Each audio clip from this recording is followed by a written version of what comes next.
The Adirondacks have always called to me.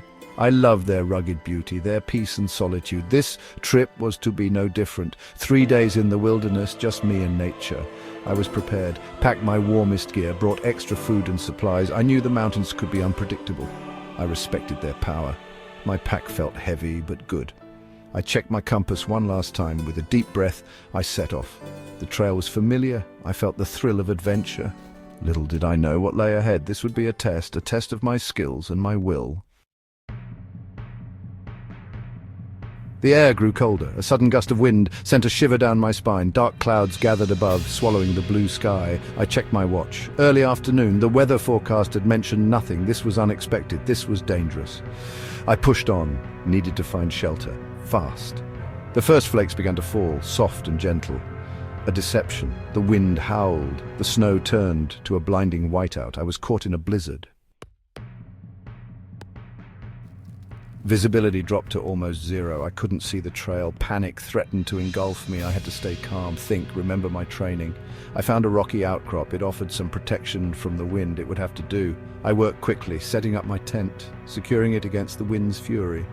Inside, I dug out a space in the snow. Insulation. Every little bit helped. I ate a ration bar, drank some water, prepared for a long night. The wind howled outside, a relentless assault. I huddled in my sleeping bag. Every muscle in my body ached. The cold seeped in. I rubbed my hands together, and trying to generate heat, I thought about my family, my friends. Their faces kept me going. Time blurred, each hour an eternity. I drifted in and out of a restless sleep, haunted by nightmares of being lost forever. The storm raged on, unforgiving, relentless. Section 5. Daybreak brings no relief. Dawn finally broke, but the blizzard showed no signs of abating. The wind still raged, the snow still fell. I was trapped. Food was running low. Morale was even lower. I had to keep fighting. Despair was not an option. I melted snow for drinking water, trying to conserve my remaining fuel. My hands were numb, my body shivered uncontrollably, but I was alive. I would survive. Another day passed, then another. The blizzard finally began to ease. The wind died down. The snowfall lessened. A glimmer of hope. A chance. I emerged from my tent, blinded by the sunlight reflecting off the fresh snow. The world was buried in white. A pristine, silent landscape. I had survived, but I was not out of danger yet. I needed to get to safety, and fast. I gathered my remaining strength, packed up my gear. It felt 10 times heavier than before. I started walking, following the sun, praying for a sign. Any sign of civilization. Then I heard it, a distant roar, a helicopter. My heart leapt. Could it be? Was it real?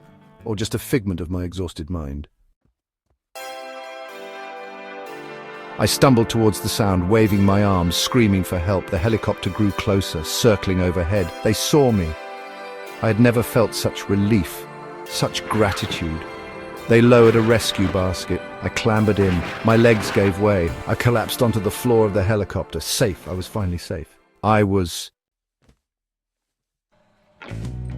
spent a few days in the hospital recovering from frostbite and the mental and physical toll of the ordeal.